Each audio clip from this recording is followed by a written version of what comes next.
احكي لخطيبي على اللي كنت اعرفه قبله؟ طب احكي للي مرتبطه بيه عن كل علاقاتي اللي قبل كده؟ طب هو لازم يعرفوا كل اللي فات ولا لا؟ اسئله كتير بتيجي في بال البنات وهي داخله اي علاقه جديده، بتبقى محتاره يا ترى تحكي للي معاها عن كل علاقاتها السابقه اللي قبل كده وايه اللي حصل في العلاقه وسابوا بعض ليه، ولا ما تحكيش حاجه لان دي حاجات فاتت وعدت وخلاص هي داخله حياه جديده. تعالوا ندردش كده مع بعض زي ما بنعمل ونشوف الموضوع ده عامل ازاي.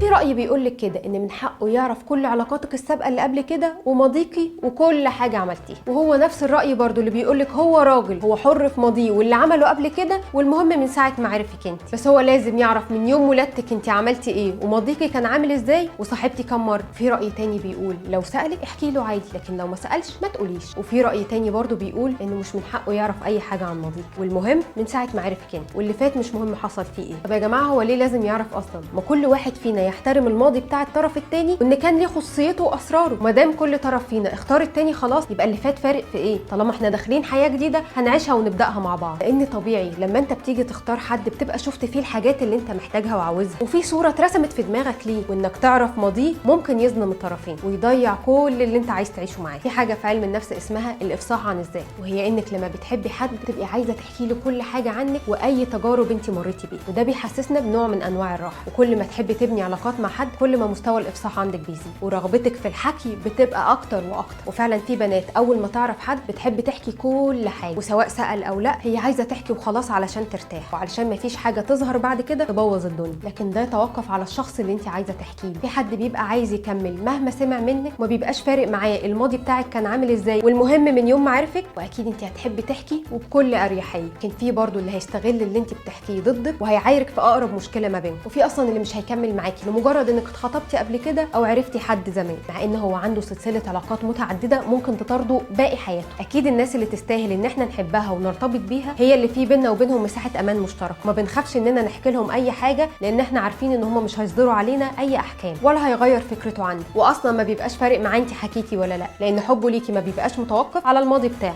من كتر التساؤل في الموضوع ده في بنات بعتت لدار الافتاء تسالهم لو خبت على خطيبها علاقاتها السابقه حرام ولا لا. دار الافتاء ردت وقالت لا مش حرام، ومش المفروض تحكي عن علاقاتك اللي قبل كده لان ما كانش فيها اي نوع من انواع الخيانه لجوزك او خطيبك الحالي، وان حتى لو عملتي غلطات كبيره وربنا سترك فيها يبقى ما تحكيش ولا تقولي، لان ده ممكن يكون سبب في مشاكل وشك طول الوقت بعد كده. انا حابه اسمع منكم رايكم ايه في الموضوع ده، والبنات المفروض تحكي عن الماضي بتاعها ولا لا؟ لما حكيتي اتصرف معاكي ازاي؟